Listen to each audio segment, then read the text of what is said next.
Olá, boa noite. Sejamos todos bem-vindos ao nosso encontro semanal. Quem está chegando agora é uma alegria imensa poder compartilhar com cada um que nos segue aqui nas redes sociais, Facebook, Instagram, essa nossa conversa de todas as terças-feiras à noite. Hoje nós temos a alegria de acolher aqui para a nossa conversa o padre Edivaldo Antônio de Mello, é nosso colega aqui da Domus ASF, está em casa, e é também diretor acadêmico e coordenador do curso de Filosofia da Faculdade Dom Luciano Mendes, da Diocese de Mariana, Minas Gerais. Trabalha também com a formação lá. Enfim, Padre Edivaldo, muito bem-vindo. É uma alegria imensa te receber aqui nesse dia especial para conversarmos um pouco. Te passo para tu dar a tua saudação inicial, tua boa noite. Boa noite, irmã Tatiane, toda a equipe também da Domus, a SF, todos que estão nos acompanhando aí pelos canais, as mídias sociais. E eu digo que é uma alegria estar aqui hoje, véspera praticamente já do Natal. E eu creio que é o tema que está ligado à vocação, à missão da Domus, né? Que eu trabalho também com as famílias, então estamos preparando aí para o nascimento de Jesus. Então acolhi com muita alegria estar aqui nesta noite com vocês. Uma boa noite para todos. Um bom encontro. Obrigada. Um bom encontro a todos que estão chegando. A gente sempre, no nosso início aqui da nossa conversa, a gente convida as pessoas que estão chegando que possa compartilhar essa nossa conversa, quem nos acompanha no Facebook, quem nos acompanha no YouTube, que possa curtir, para que essa conversa possa chegar para mais pessoas. E também que a gente possa interagir, né, nessa conversa. Se alguém quiser mandar um comentário, uma pergunta, sinta-se muito à vontade. O que nós vamos fazer aqui é uma conversa sobre um tema muito interessante, muito importante, né, como o padre Edivaldo falou, para os cristãos, o Natal é uma das grandes festas, né, o nascimento. Então, nós escolhemos hoje para essa conversa justamente essa temática, o outro início, ou outro nascimento, é assim que nós estamos chamando o título dessa conversa. E eu quero começar convidando o padre Edivaldo a dizer um pouco para nós da onde que vem essa inspiração da gente trabalhar essa temática, né? E também, qual que é o motivo de refletir esse tema aqui na Domus, né? Nós estamos falando desse lugar que é a Domus. Então, eu queria que ele começasse dizendo um pouquinho para nós como que surge essa inspiração e por que falar disso aqui na Domus. Então, Cristiano, irmã Tatiana, eu acolhi essa temática, a proposta, porque também vem ao encontro daquilo que eu venho pesquisando, que é na área da filosofia. Então, quem está nos acompanhando aí, eu espero, assim, falar, digamos assim, navegando, né, tanto um pouco, perpassando um pouco a filosofia e a teologia, né, que é um tema, digamos assim, da encarnação, da festa do Natal, né? Então, primeiramente, eu gostaria de dizer assim, olha, quando nascemos, a gente também entrou nessa rota da história, do tempo, né? Então, em geral, nós perguntamos, quando começa, por exemplo, a primavera, quando começa o verão, o outono, o inverno? Então, a pergunta pelo começo, ela também se dá, quando nós perguntamos também assim, quando iniciamos um trabalho, quando termina as aulas, ou quando começa as férias, né? Inicia, né? Então, são perguntas que nós respondemos de modo quase aleatório, começo, início. Então, aí nós vemos o Natal, sempre dizemos, né? Um novo tempo, é um novo começo. Afinal, que começo? Que é início? Né? Então, desde o início já colocamos essas perguntas. Então, no sentido biológico, algumas perguntas também nos escapam. Fiquei pensando aqui a partir do tema, né? Quando perguntamos, por exemplo, sobre o nosso nascimento. Quando você nasceu? De fato, respondemos com uma data. ainda que timidamente, ninguém quer contar a idade, né? Mas não afirmamos que nesta data eu comecei ou iniciei a viver. Dificilmente. A data é uma referência do nosso nascimento, mas sempre parece ter um antes que nos escapa. Então, nesse sentido, eu fiquei me perguntando, tem um antes escondido, timidamente, nos remetendo a um processo de gestação, que antecede essa data do nascer. Então, o interessante aqui é não reduzir a um mero fato da ordem meramente biológica, por pudéssemos dizer nascer, crescer ou mesmo morrer. Então, fiquei pensando, o nascer nos coloca diante de uma palavra que eu nomeei aqui como um evento. Nesse sentido que eu faço jus com a filosofia, quem está nos acompanhando aí, a fenomenologia, que é a filosofia contemporânea, sobretudo de herança de Husserl, Heidegger, Levinas, o termo, então, evento, é um termo muito caro à filosofia, sobretudo à fenomenologia, à filosofia contemporânea, né? Então, nesse sentido, até um termo que o Heidegger usa, que é o Ereignis, né, que é o evento. Então, nascer, por exemplo, de uma criança. Nascer de uma criança é um evento que envolve a família num todo, quem está em torno. É um nascer que quebra também a rotina do próprio tempo em nós. Então, é próprio do evento romper com a mesma idade. Então, por que celebrar Natal todo ano? Nós queremos também romper com a mesma idade e começar algo novo. Então, por isso que o ciclo do Natal, ele quer também começar algo novo em nós. Mas, afinal, o que é isso? Então, essa é a inspiração. Pensa no Natal, eu creio que é o tema da Domus, da família, responde muito bem esse temático. Exato. E quando você foi falando aí, já apareceu algumas expressões, né? Início, começo, nascimento, bom, origem, princípio e fim. E como você mesmo disse, né? Estuda, se dedica muito a essa questão da filosofia. Como é que a filosofia pode nos ajudar a distinguir esses termos, né? Essas palavras. Às vezes a gente usa as palavras como se elas dissessem todas as mesmas coisas, né? E nem sempre é assim. Nem sempre as palavras, né, são só simplesmente sinônimos. Interessante. Então, como que a filosofia pode nos ajudar a distinguir, pensando no novo, né? Que tem essa ideia de início, essa ideia de começo, essa ideia de nascimento, essa ideia de origem, princípio e até mesmo fim. Então, Tatiana, eu confesso que é uma pergunta difícil de responder, porque as palavras têm uma afinidade, mas são distintas. Né? Eu queria retomar, então, o início da filosofia, os pré-socráticos. Né? Desde os pré-socráticos, a pergunta pela origem. Né? E nós também, quando criança, já fizemos essa pergunta, por exemplo, de onde viemos?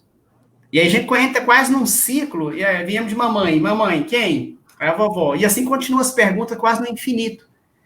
Só que é interessante que essa pergunta, ela permanece, pelo menos de imediato, no nível físico, né? Que nós chamamos da physis, né? Podemos dizer lá com os pré-socráticos, foi a água, que é o princípio, ou podemos dizer que é o fogo, né? Que é o ar, né? Só que é interessante que me deparei com uma frase de Aristóteles, retomando a filosofia anterior, sobretudo os pré-socráticos, né? Lá na metafísica, quando ele diz que, mesmo no movimento, alguma coisa permanece. Se não fosse a permanência de algo, eu nem poderia dizer que algo é. Né? Então, quer dizer, tem alguma coisa que permanece no movimento para que eu possa afirmar. Né? Então, isso também nós queremos afirmar, até a gente diz o firmamento. Então, em meio a todas essas palavras, uma grande constelação aqui, eu diz, há um firmamento. Alguma coisa permanece firme, né? Então, esse é o primeiro modo de abordar a questão. Um segundo, eu diria que é próprio da nossa razão buscar também o porquê. Agora, esse porquê pode ser respondido, vamos dizer, com a ciência. Seria a resposta pela causa. A ciência busca uma causa. E até mesmo para encontrar um remédio, para dar uma resposta, até um medicamento. Então, você tem um sintoma, que é uma febre, mas você quer buscar uma causa. E é muito interessante, por exemplo, como que o Aristóteles vai distinguir a causa, a ideia, do princípio, que a palavra que ele usa grega é arqué. Né? Então já se torna bem difícil. Quando nós pensamos a nossa vida, nós dizemos a geração. Eu sou da geração dos anos tal, né? A gente fala de geração. Né? Começar, terminar. Nós podemos começar um trabalho, podemos terminar um trabalho, mas filosoficamente falando, Aristóteles tem todo um apreço, por exemplo, a palavra princípio. Né?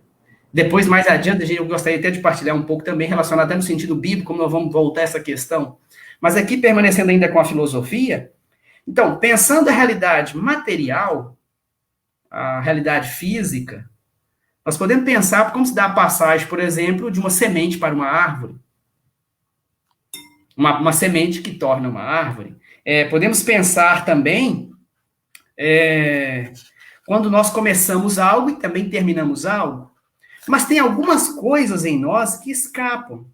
Né? E lendo, então, um texto, que foi até o professor meu, Paul Gilbert, um texto intitulado Filosofia Prima, Causa, Princípio e Origine. Ele diz, então, nós estamos sempre em busca das causas primeiras. Né?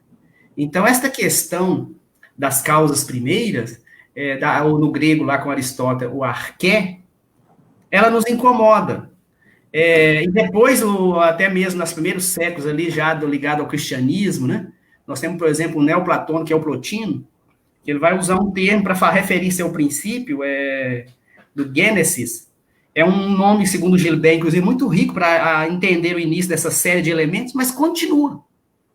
Porque se há uma série, a gente pergunta, mas quem está antes? Quem está no começo do começo, na origem da origem? Então, eu creio que o Natal nos põe em movimento, nos põe para perguntar, para fazer questões também desta ordem, sabe? Nesse sentido que eu termino aqui essa primeira prova, respondendo a sua pergunta, dizendo assim, fazendo referência a esse professor meu, seria melhor, então, traduzir essa palavra Gênesis, origem, ou por outros termos, por exemplo, quem sabe dizer fonte, nascente. E o Paul Gilbert tem uma frase muito curiosa, ele diz assim, pensando na nascente, a fonte, né, não há fonte sem água que jorra. A fonte secou, é estranho. Então não há fonte sem água que jorra. Né? Então, no sentido humano, todo o nosso agir, nós temos mediado pela palavra liberdade. Então, seria a liberdade a questão posta aqui? Porque que desafia, inclusive, o próprio Aristóteles na Ética de Como, porque trabalhar essas palavras no sentido abstrato, parece, aliás, elas são muito difíceis para nós. Mas quando nós pensamos no nosso agir, deparamos, por exemplo, com a liberdade humana, deparamos, por exemplo, com a vontade. Né? Então, Gilbert sugere que nós coloquemos aqui a questão da liberdade. Né? Padre Edivaldo, vou te pedir para que tu tire o teu fone de ouvido. Ok. Quem sabe a gente consegue escutar melhor. Tá perfeito. No Facebook tá tudo certo, tá tudo ok, as pessoas estão nos escutando. No YouTube o pessoal estava com um pouquinho de dificuldade de escutar. Mas agora tá tudo bem certo. Assim? Tá bem assim, obrigada. Olha só, então a gente estava falando, né, dessa profundidade que quando a gente pensa nesse novo início, enfim, tentando distinguir um pouco essas palavras, né, e tentando também trazer um pouco para a realidade, elas fazem parte da nossa vida, não estamos apenas falando de conceitos abstratos, né, elas têm, né, e aí começamos a entrar no tema da liberdade. E quando a gente entra no tema da liberdade, a gente também pensa na questão da gratuidade, né? Como é que se conjuga isso? Enfim, como é que conversa liberdade e gratuidade, né? Essas duas, a liberdade, assim, esse grande dom, né? Gratuidade, esses dons essas dádivas que nós, enquanto pessoas humanas, temos, né? E, enfim, como é que essas duas coisas conversam, ou podem conversar? Então, Tatiane, por que eu fiquei pensando nessa palavra aqui, nessa conversa sobre o novo começo? Em geral, nós dizemos assim, a encarnação se dá devido ao pecado, devido à maldade, o pecado. Só que a teologia, a meu ver mais recente, ela diz, olha, por mais que o pecado tenha entrado no mundo, ele não é a condição para a qual Deus venha ao encontro da humanidade e se encarna. É por amor. Então, na sua infinita gratuidade, na sua infinita, melhor ainda, bondade, por amor, ele se encarna. E essa infinita bondade dele, eu fiquei pensando, nos desafia. Porque eu comecei dizendo que é próprio da nossa razão dar porquê. Buscar um porquê. Buscar as razões. Então, o que eu deparei? Eu me deparei aqui com um texto me parece do século XVII, que é Ângelo Silesius, considerado um místico, e quando ele diz assim que a rosa é sem porquê. Floresce porque floresce. Então, eu fiquei pensando, como colher esse tempo do Natal? Por um lado, nós perguntamos, mas, por outro lado, as nossas perguntas parecem não ter respostas. Então, é acolher essa infinita gratuidade que é da ordem do dom. Então, não sei se você já ouviu falar desse autor, Ângelo Silesius, que é muito interessante. Ele diz que a rosa é sem porquê. E é muito interessante como ele trabalha isso. E que se encontra num livro traduzido como O Peregrino Querubínico, né? Então, aqui eu fiquei me perguntando, afirmei do seguinte modo. E assim chegamos ao ponto que nos interessa, liberdade e amor, no tempo da graça. Começamos a adentrar no sentido novo do tempo. Deus, na sua infinita liberdade e infinitamente amor, gratuidade, dom de ser. Então, se com os gregos eu perguntava pelo ser, agora eu passo a acolher o dom de ser, que é a vida. Eu passo também a acolher esse dom que é pura gratuidade. Observando, por exemplo, a rosa, que esse Silésio chama atenção, o nascer de uma criança, né? Nós começamos a contemplar a vida na sua infinita gratuidade. Tem poemas, tem tantas frases interessantes nesse sentido, né? Olha só, realmente, assim, quando nós pensamos no tema da gratuidade, da bondade de Deus, né, são temas que tocam muito a cada um de nós, né, e então, vem muitas perguntas também na nossa mente, né, e uma das perguntas, assim, que incomodam a mim de modo especial, mas eu acho que incomoda a humanidade, assim, no geral, aqueles que se propõem a fazer um pensamento mais profundo. Bom, diante da gratuidade, diante da liberdade, mas e o tema da maldade? Né? Como que a gente vê o problema da maldade no mundo? Né? E é algo assim que mexe profundamente conosco, né? E eu gostaria de que tu trouxesse um pouquinho dessa reflexão, né? Estamos falando de bondade, de gratuidade, mas, enfim, estamos, às vezes, diante, parece, de tanta coisa que não combina com bondade, com gratuidade, que nós chamamos de maldade. Como que funciona isso, né? Nós estamos tendo um pouquinho de dificuldade no YouTube, mas as pessoas que estão lá e não estão conseguindo nos escutar lá, quem sabe pode migrar para o Facebook, né, na página da Domus, e nos acompanhar. A tecnologia tem seus limites também, né? E, enfim, tem essas fases. Mas no Facebook está funcionando perfeitamente. Então, quem está lá no YouTube me escuta, pode migrar para o Facebook. E também depois ficará gravado e disponível para quem quiser assistir. É importante você que nos acompanha também compartilhar, né? Com as pessoas que você gosta, enfim, as pessoas queridas que desejam refletir sobre essas perguntas, esses questionamentos que, de fato, tocam a profundidade da nossa vida humana. Então, retomando, Padre Edivaldo, fale aí um pouco para nós sobre essa questão da maldade. Como é que é a maldade no mundo? Como é que é esse tema? De modo geral, Tatiana, eu gosto de dizer assim, não podemos maximizar e nem minimizar o problema do mal. A nossa origem é a bondade. O Deus, na sua infinita bondade. Lá no Gênesis, quando começa, quando fez o homem, ele viu que era muito bom. Agora, como que entra o mal, né? Um grande tema na filosofia. E nesse período do Natal, como que na fragilidade de uma criança, Deus desafia o mal. Como que no sorriso de uma criança, Deus traz alegria ao mundo. Em dois momentos da história, digamos assim, da igreja, da salvação, né? Por exemplo, a encarnação e a sua paixão. A encarnação me toca muito a fragilidade do Deus que se revela numa criança. E na encarnação, desculpa, na sua paixão, é a cruz. Lá onde aparecia somente os condenados, ali despedaça também a maldade. Né? Tem um texto do Paul Ricoeur que vai chamar atenção justamente para isso, revisitando von Balthasar, né?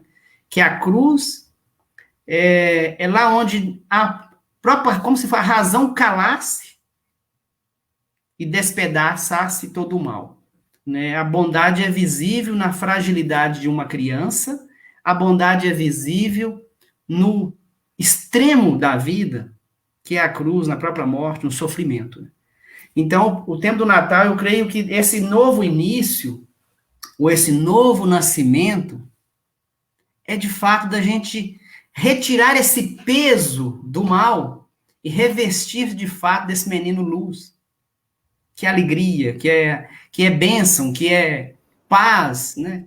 Por isso, em seguida do Natal, nós vamos celebrar Santa Maria, Mãe de Deus, 1º de janeiro, é justamente trazendo para nós esse novo tempo. Né?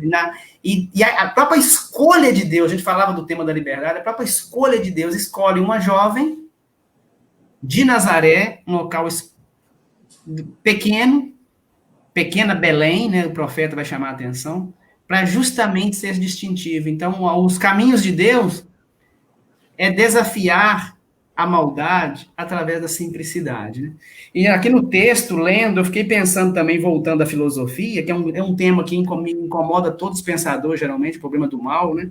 Então, não é só evitar o mal. Com uma filosofia mais contemporânea, é fazer, de fato, o bem. Né? E como que o sofrimento, ele entra também na nossa discussão, entra também desafiando a própria razão, né? Biblicamente, podemos pensar aqui no tema do livro de Jó, a questão do justo que sofre, né? Porque, em geral, nós justificamos o mal, a própria maldade, ou o sofrimento, a partir de como se fosse quase uma leitura com castigo, né? E eu creio que é na bondade, na simplicidade, que Deus vai desafiando também tudo isso. É um desmonte da teodiceia, que é essa tentativa de justificar o próprio mal, a partir de fundamentos que, ao meu ver, não sustentam, porque é o sofrimento, por exemplo, do justo. E aqui no Natal, é a fragilidade de uma criança que vai trazer essa novidade para nós. Muito, muito interessante. Ontem, eu assistia um programa, uma live, inclusive, como essa que nós estamos fazendo agora, chamada Espiritualidade na Ação, e a temática era justamente essa do sofrimento, né? Principalmente da morte. E tinha a participação de 2 pastores. E um dos pastores tem um trabalho pastoral em situações terminais, acompanha pacientes em situações terminais. E ele trazia justamente a importância da gente pensar com profundidade sobre o tema do sofrimento, né? Porque o sofrimento é parte da condição humana. Não numa perspectiva masoquista, nada disso, de procurar sofrimento, mas pelo limite que a nossa condição impõe, né? E como, então, a gente olhar para isso e dar significado, integrar esse sofrimento, né, na nossa vida. E aí ele falava, assim, porque quando a gente pensa no sofrimento ou pensa na morte, por exemplo, a gente pensa na vida, né? A gente pensa na vida, na verdade. O que eu estou deixando aqui? O que eu estou fazendo aqui? E aí, para fazer um link com essa ideia da bondade, né? Pensando lá no Evangelho, trazendo o bem, né? Então, o desafio é esse, né? O desafio é esse, Tá. de fazer... Tatiana, eu queria só retomar sobre esse ponto, então. Tem um autor muito interessante também, que é o Vassili Groisman, O Destino Humano, me parece o título, que influenciou, inclusive, um texto do Levinas, que é um autor que eu pesquiso. Ele vai falar da pequena bondade, né? Mesmo numa experiência, por exemplo, do campo de concentração, ele vai citar, inclusive, um cachorro, um cão chamado Bob, que visitava em toda manhã e os reconhecia como humanos. Muito interessante. E esta pequena bondade, eu trago, inclusive, meu professor que dizia assim, um pensamento ou mesmo uma filosofia que não levasse em consideração o sofrimento humano, ela poderia ser muito importante, mas ela não nos toca, digamos assim, que é a questão que toca todos nós, né? E, concluindo essa questão, o tema do Natal traz também no seu germe essa questão. Os reis magos, quando oferecem, quais são os presentes que oferecem para o menino, né? Então, a mirra já indica que ele vai passar também por esse lugar, né? Então, a alegria, aquele que nos contagia, a realeza do ouro, mas também, aí vai passar pela morte, do sofrimento. Interessante. Obrigado. Pode... Quando nós começamos a conversa sobre o outro início, eu logo fiquei pensando, né, que ia aparecer muito, certamente, nessa nossa conversa, o tema do tempo da eternidade, né? E aí eu queria te perguntar um pouco agora, como é que o eterno, né, se é que a gente pode dizer assim, tem seu novo início na carne da humanidade? Nós estamos falando de encarnação, né? O eterno entra no tempo, ganha corpo. Como que tu fala um pouquinho para nós disso? As pessoas que nos acompanham, né, podem estar pensando e continuar refletindo conosco essas perguntas profundas, mas que tocam o sentido da nossa vida, né? Como que o eterno entra no tempo, né, ganha corpo? É o coração do mistério que celebramos, né? A encarnação. Agora, é interessante porque do mundo grego, o tempo é atribuído muito a Cronos, né? Filho de Uranus e Gaia, que é terra, o deus Cronos, né? Agora, o mundo bíblico põe de um outro modo o tempo, porque o tempo também foi criado. Por isso que um dos autores que vai nos ajudar a trabalhar essa questão é o Santo Agostinho. Tempo e eternidade no livro Confissões, sobretudo no livro 11 das Confissões, aliás, no livro 10, que já coloca a questão da memória, né? Porque é graças à memória que eu vou colocar a questão do tempo, o ontem, o hoje e o futuro, né? Agostinho, resumidamente falando, ele vai dizer, né, que o passado existe na memória, enquanto recordação. O presente é meramente um instante. Agora, o futuro é a memória daquilo que eu espero, né? Agora, o tempo é criação de Deus, embora possa também pensar no sentido psicológico, no sentido da interioridade, né? Agora, Agostinho é que põe a questão da eternidade. Então, Deus é a eternidade. Agora, para nós celebrando o Natal, duas questões para mim que merecem a gente rezar, digamos, aprofundar, refletir. Como que o eterno ganha corpo?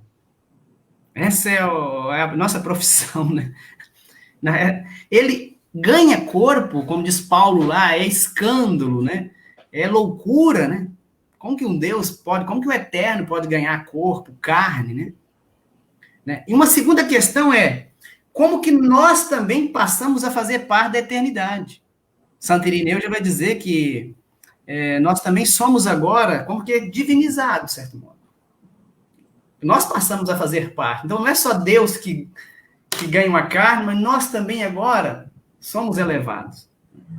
Agora, nessa parábola desse tempo e eternidade, eu acho que tem em jogo aqui a realização humana. Inclusive, recentemente, agora, eu estava conversando com a professora da FAG, que é a Faculdade Jesuíta aqui de BH, tem um professor mineiro, que é um dos filósofos nossos, importante para a nossa pesquisa, é o Padre Vaz, Cláudio Henrique de Lima Vaz. Ele, esse ano, está fazendo 100 anos. E é interessante que esse ano nós estamos organizando um evento, eles querem fazer, inclusive, em parceria conosco, e dizendo a questão da realização humana. Porque eu poderia pensar que a realização humana se dá numa outra, mas eu vivo nesse hoje da história. Então, como pensar a realização humana? Né?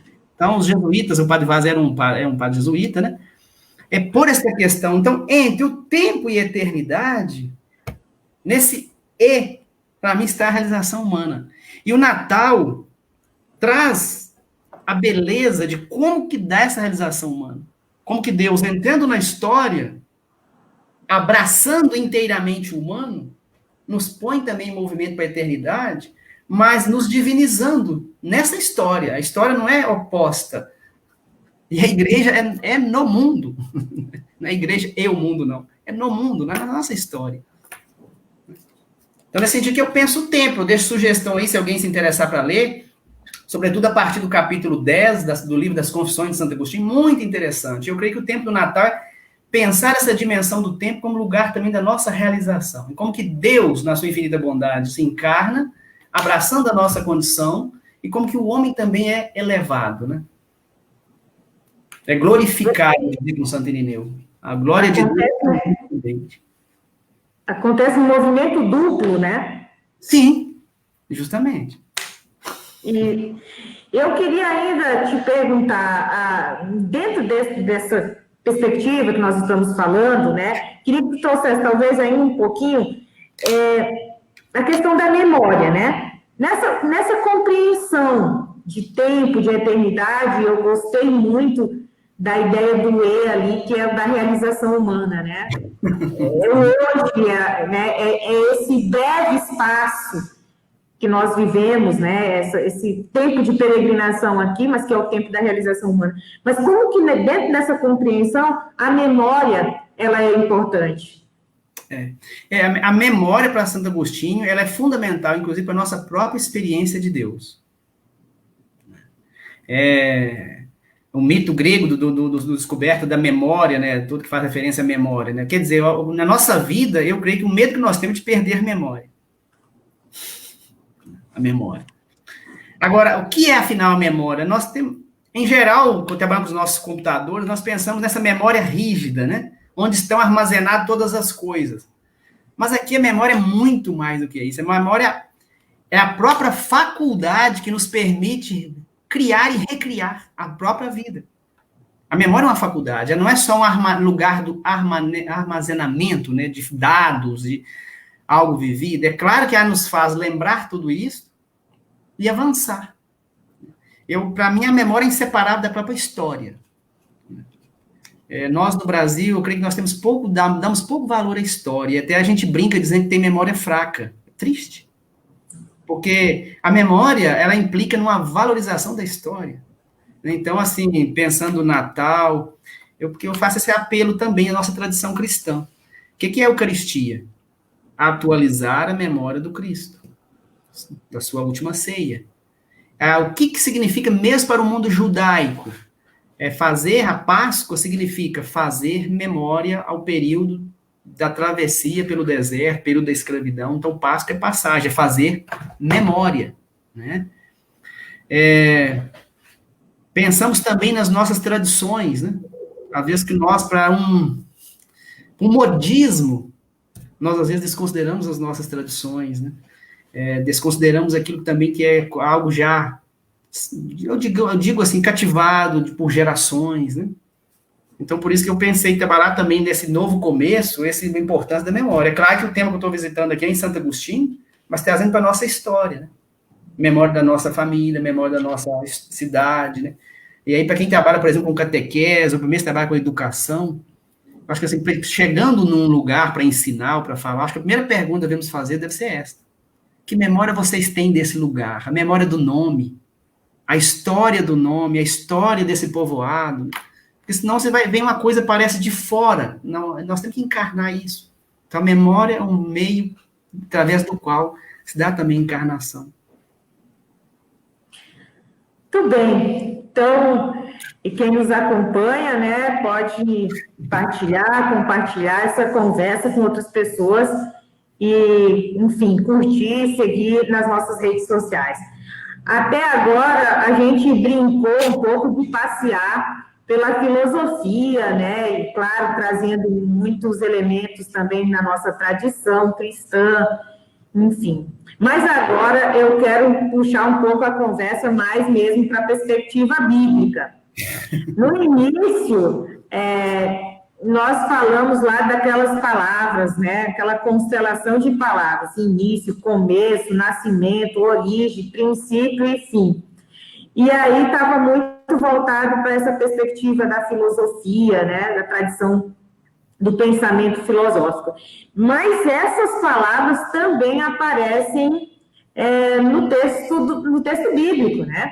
Então, Padre Edivaldo, eu queria agora que tu pudesse nos ajudar a olhar um pouquinho para essas palavras na perspectiva bíblica, né?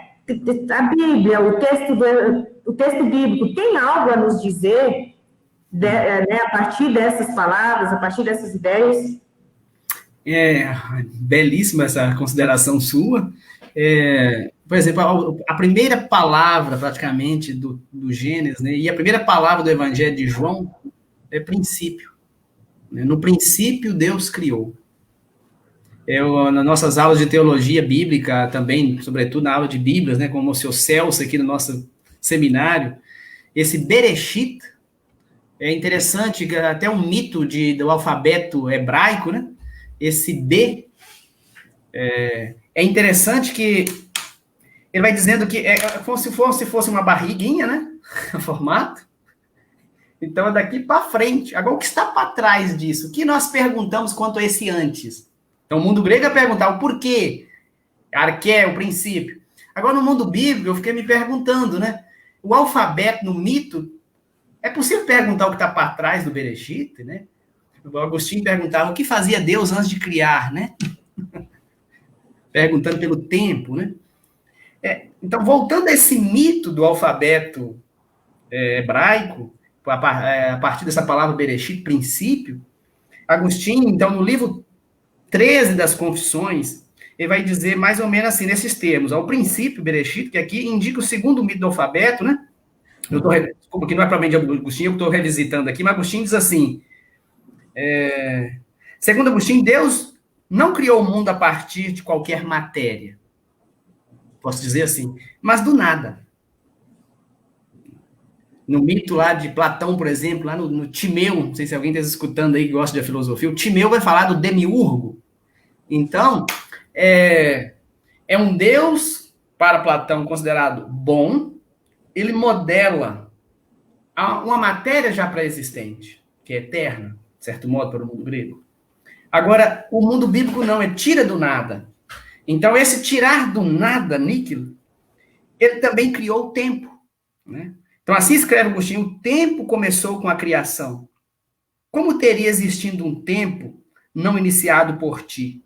E como teria passado se nunca tivesse existido? Você, então, é o criador, iniciador de todos os tempos. E se houve um tempo antes de criar os céus e a terra, não se pode dizer que tenha abstido de trabalhar. Então, é um Deus que também trabalha, né? Lembrava de Santo Irineu, um Deus que trabalha com as duas mãos. Aqui, já depois, o Agostinho vai construir também todo modo de pensar a trindade, já na criação. Quando ele modelava Adão, ele pensava em ti, né? Então, a palavra princípio para nós aqui, para mim, está diretamente ligada à força da palavra criadora, né? Que é capaz de tirar do nada. E depois, com evangelistas, e sobretudo São João, nós vamos escutar o prólogo do Evangelho de João, no dia do Natal, minha missa parece no dia do Natal, nesse contexto do Natal, nós vamos escutar. E vai ser muito interessante para a gente pensar nessas palavras, né? Aqui, para mim, está um novo nascimento. Em Cristo, todas as coisas são recriadas. Em Cristo, toda a história é abraçada. É salvível, se torna agora novamente também salva nele. Por isso eu disse novo nascimento. Claro que a gente diz quando ele virá de novo na sua glória, mas para mim o Natal já é esse movimento também agora em nós. Como que eu posso recomeçar, renascer de novo? Por isso a palavra princípio, para mim é ponto de partida, né? Mas, ao mesmo tempo, é um desafio para nós, que é como recomeçar. Esse é o espírito do Natal. Então, não é só mais um Natal, né? Como muitas vezes a correria nos impõe, né? Ou quando perdemos, ou quando não damos atenção à memória, parece que é mais um Natal, ou mais uma data somente, né? O que nós estamos tentando colocar aqui é dessa possibilidade que o Natal nos dá de um outro início, né? De um outro início em nós, né? Tá, Tatiane, esse outro início, ele se dá quando, de fato, também escutamos atentamente a sua palavra. Por exemplo, quando você escuta atentamente o outro, você tem que recomeçar. Porque antes nós temos aqui que nós chamamos preconceitos. Mas escutar atentamente o outro, por exemplo, quando você faz uma pergunta aí, por mais que eu já tivesse uma outra prévia dessa pergunta, é sempre inesperado, é da ordem do novo, também do estranho. Por isso é difícil escutar a palavra. Vou dizer a palavra do Evangelho, mesmo um texto bíblico, é difícil escutar. E escutar profundamente é praticamente recomeçar, porque me desafia. Natal começa pelos ouvidos. Ouve. E Maria foi a primeira a escutar nesse sentido. Belíssimo, belíssimo essa ideia. E aí, quando tu falava, eu pensava no canto do Padre Zezinho, eu acho que a palavra não passa em mim sem deixar um sinal, né? E a Dona Maria está dizendo aqui, muito valiosa a explicação, estou aprendendo. Obrigado, Que bom, Dona Maria. Mas, de fato, né, e aí eu penso, a palavra não passa em vão para quem de fato escuta, né? Para quem de fato escuta. E, Padre, olha, o tempo passa rápido, nós estamos chegando para o final, né, o fim dessa nossa conversa aqui. Hoje trabalhamos essa palavra também do fim. E eu queria também encaminhar esse final perguntando justamente isso. Então, é possível dizer que o Natal é a festa do outro início em nós? Né? O que significa celebrar o Natal? E como que nós podemos pensar esse outro início, esse outro nascimento em mim, em ti, enfim, em nós hoje? Então, eu respondo essa pergunta, irmã Tatiane, a partir de algumas figuras desse período do Advento. Eu respondo. Primeiramente, eu chamo a atenção aqui o sentido dessa kenosis, sabe? Essa condição de abaixamento, de um Deus que se abaixou. Então, outro início requer um abaixamento. Na arrogância, não há Natal. Porque ele se faz pobre, pequeno, um de nós. E aí, algumas figuras, então, que eu trago, por exemplo, nesse contexto agora, nós tivemos a figura de João Batista. O que João Batista nos indicava? O caminho da conversão. Então, esse abaixamento, esta kenosis, é a condição. E esta condição que o próprio Deus se submeteu, através da pregação do Batista, que é a conversão, a famosa metanoia. Depois, um segundo, é o acolhimento. Maria.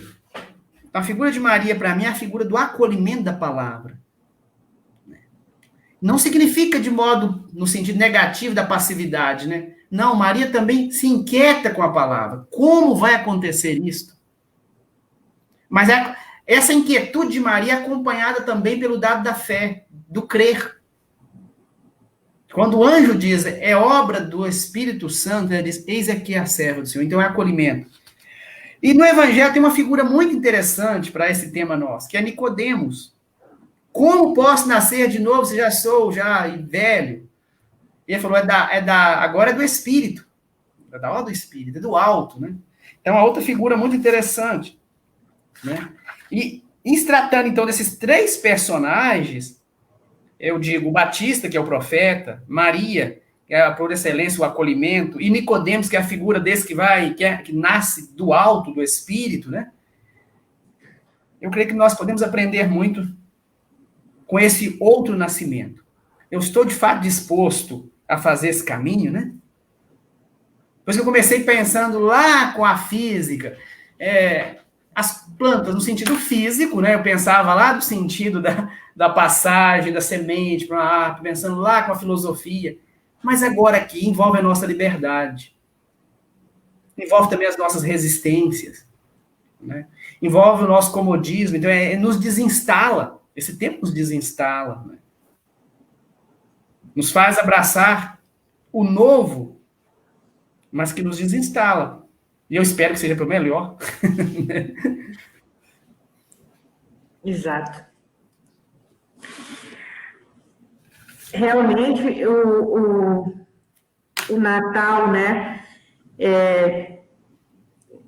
Eu penso que, já dizia isso em uma outra oportunidade, aqui também numa live, conversando um pouquinho sobre a espiritualidade do Advento, muito mais, às vezes, do que ficarmos pensando em palavras sobre o Natal, o contemplar, né, esse movimento de abaixamento, de encarnação de Deus, que se faz um de nós, né, o Emanuel, e que pode, de fato, aliás, de fato, a razão da nossa esperança.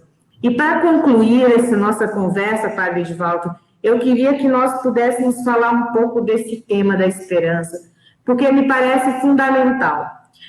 A humanidade vive um momento muito difícil da sua história. Não só pela pandemia do coronavírus, mas por todas as situações econômicas, políticas, sociais, né, do tema da desigualdade, enfim, de tudo aquilo que aflige, de fato, a nossa condição humana e que alguns autores e algumas pessoas que se dedicam a estudar colocam em risco, afirmam já que colocam em risco a nossa própria sobrevivência, né? Então, é urgente o tema da esperança. O Papa Francisco também tem falado muito disso, né? E eu gosto sempre de dizer que quando nós estamos falando de esperança, nós estamos falando do verbo esperançar. Não é uma esperança passiva de ficar aqui esperando que alguma coisa pronta vai acontecer. Não é disso. Mas também não é da ordem do desânimo, né? Do abandono, do não mais vale a pena. Porque vale a pena e o novo início nos aponta para isso. Então, eu queria, para fechar um pouco essa nossa conversa, que tu pudesse trazer um pouquinho para nós essa palavra, esse tema da esperança. Tatiane, é um tema muito caro, de fato, a meu ver, o Papa Francisco, você até mencionou aí. E, nesse sentido, antes já de entrando no próprio tema, eu queria lembrar, o primeiro domingo do Advento, e na fala dele, ele chamava atenção para 3 aspectos, como se fosse também conselhos para a gente viver bem o tempo do Advento, e agora já está bem próximo do Natal, né? Ele chamava atenção à sobriedade do nosso viver, a sobriedade diz respeito ao que sou, em relação à minha própria vida. Ele chamava atenção, o segundo aspecto é a disposição para servir, diz respeito ao outro, fiquei pensando até na figura de Maria. E um terceiro, ele chamava atenção para encontrar um espaço em casa para fazer Natal. Ele falou, qualquer tempo, qualquer momento para uma oração, para preparar bem para o Natal. E eu fiquei pensando que a esperança, eu sempre digo, o que eu espero, mas o Natal é interessante, quando a gente diz, a mãe está esperando um filho, ela espera um outro. Então, a esperança é um tempo que, a meu ver, toca muita alteridade. Nós, então, por que eu chamei a atenção a esses 3 pontos do Papa Francisco? A sobriedade. Podemos, às vezes, até avaliar de modo muito negativo esse 2020. Como se fosse um ano quase, entendam bem, quase perdido. Eu creio que não. Egoisticamente falando, talvez nós perdemos muitas coisas, mas nós tivemos também a oportunidade de pensar no outro, ainda que sem aquele contato, sem aquele abraço, o que a gente mais gostaria. Então, o tema da esperança toca um tema que é muito caro, que é o tema da alteridade. A mãe espera um filho. Eu espero encontrar com alguém. Agora, se eu digo, eu espero ter muito dinheiro, eu espero ser, posso ser frustrado terrivelmente. Então, o outro que vem, na sua fragilidade, que é o Deus menino, ele é o Deus da esperança.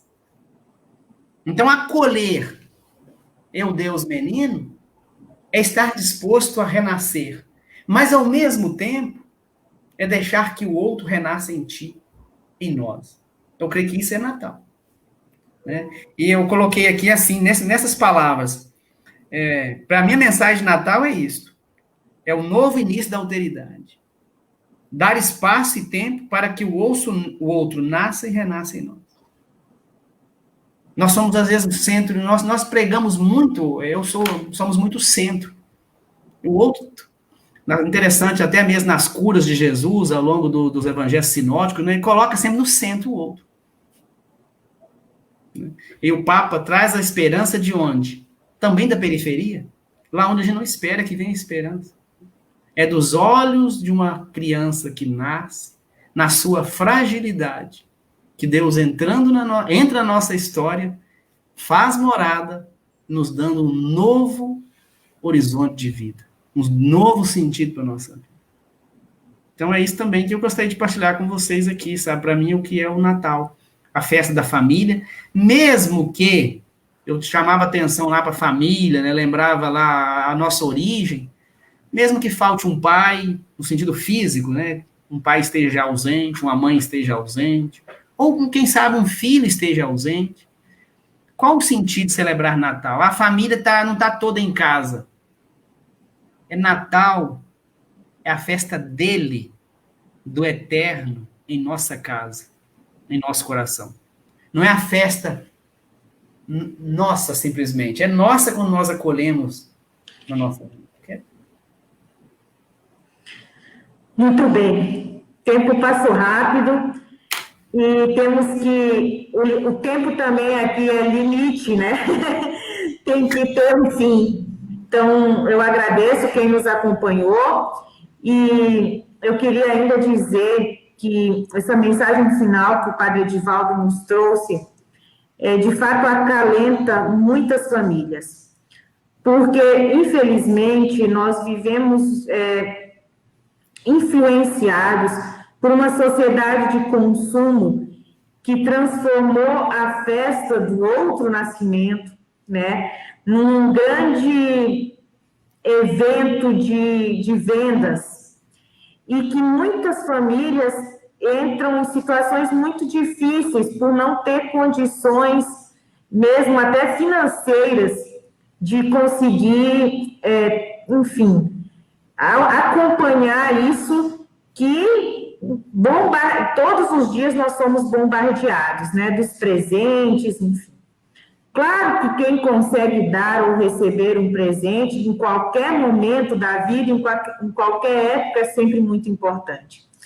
Mas nesse momento do Natal, eu acho que essa mensagem é que precisa acalentar de fato o nosso coração e que precisa ser a razão da nossa esperança e da nossa alegria. Esse Deus que se faz menino, que se faz frágil, né? Que se deixa acolher por Maria e por José. Então, essa mensagem é de fato uma mensagem que nos anima, que deve nos animar, né? Então, mesmo que esse ano, como o padre disse, não tenhamos todas as pessoas que amamos por perto, ou a situação não seja, né, a das mais ideais, ou as que nós desejamos, mas o Senhor vai nascer, né? Temos a oportunidade de um outro nascimento, né? E essa oportunidade do outro nascimento é a oportunidade também de se relacionar, né? De estabelecer comunhão. Então, talvez seja uma oportunidade para na nossa família a gente poder estabelecer comunhão, estabelecer diálogo, poder colocar o outro também diante da nossa vida. Assim, eu agradeço a todos, desejo a todos um feliz e santo Natal, né, que as famílias possam realmente fazer essa experiência de acolhida do outro. E do outro que está próximo. O outro que está próximo. Às vezes nós também temos muita tentação de acolher quem está longe, que é importante, mas precisamos acolher quem está próximo também, quem está perto e precisa de nós. E para fechar esse momento, Padre Edivaldo, além de te agradecer muito a oportunidade da conversa aqui, quero dizer que nós vamos deixar gravado no YouTube, até peço desculpa às pessoas que estavam lá no YouTube, problema, né, da internet, técnico, enfim, mas vai ficar lá disponível gravado, e quem nos acompanhou no Facebook também vai ficar na página da Domus gravada essa nossa conversa. E para terminar, queria te pedir que tu pudesse nos dar uma bênção, né, e também fazer as tuas considerações finais. Agradecendo de coração, né, essa comunhão que também estabelecemos durante todo esse ano aqui na Domus. Como eu disse no início, nós temos a alegria de poder contar com o Padre Edivaldo, mesmo de Minas. Isso é uma coisa boa que a internet nos possibilita, né, nos colabora com o nosso trabalho. Eu queria parabenizar também o trabalho da Domus, Tatiane. Mesmo com o contexto todo da pandemia, online, vocês fizeram um belíssimo trabalho. Ou seja, o Natal já vem acontecendo há bem tempo, essa festa do Deus encarnado, né? Então, vocês trabalharam com jovens, fizeram um trabalho com jovens, famílias, crianças, né? Em várias diversas situações, depois com especialistas nas várias áreas, né? Tivemos aqui psicólogos, pessoas formadas em várias áreas aí, sobretudo as ciências humanas, né? Então, assim, é um trabalho muito bonito e muito necessitado hoje. E eu agradeço quem está nos acompanhando também aí, nessa palavra de esperança. Então, assim, encontre um espaço mesmo, um templo, assim como a criança que nasce, a gente tem que arrumar um local para colocar o berço, né? Então, o menino Jesus também está pedindo, deixa um espaço para mim fazer Natal na tua casa. E logo em seguida, depois do Natal, todas as festas que a gente celebra ali, ligada à festa de Santa Maria, Mãe de Deus, Sagrada Família, né? E assim a gente vai. Então, vamos pedir a proteção da Sagrada Família, que abençoe a cada família. Não tem ninguém nesse mundo sem uma família. Mesmo que more só, nós temos uma família, nós temos uma história, uma memória bonita para contar. Ainda que esta memória é permeada também pela dor. Nós temos muitas fragilidades também na nossa história familiar, marcas, né?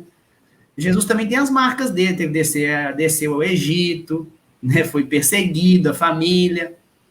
Nós também temos nossas marcas de família. Então, eu queria fazer essa prece final aqui para todas as nossas famílias, pedir ao menino Jesus que chegue a cada lar, a cada coração, a quem trabalha com educação, grandes desafios nós temos enfrentado aí, os educadores, professores, né?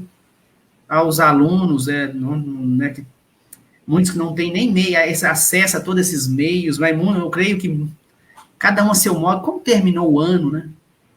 Ainda tem disciplina devendo, tem que adentrar ainda o janeiro ou fevereiro para terminar o ano, né? Então, como que na paciência, eu disse a irmã Tatiane, né? O Natal é isso também, é como que na carne, na paciência, mas com amor, nós vamos suportando tudo isso e transformando isso também em humor. É Deus que vai nos dando essa graça da alegria. Então, sobre a proteção do menino Jesus, da Sagrada Família, que Deus os abençoe a todos. Ele que é Pai, Filho e Espírito Santo. Amém. Ave Maria, cheia de graça, o Senhor é convosco. Bendita sois vós entre as mulheres, e bendito é o fruto do vosso ventre, Jesus. Santa Maria, Mãe de Deus, rogai por nós, os pecadores, agora e na hora de nossa morte. Amém. Feliz Natal para todos, e que a luz do menino Jesus ilumine o novo ano por vir, que está prestes, bate a nossa porta. Amém. Uma boa noite a todos e Feliz Natal. Obrigado. Grande abraço.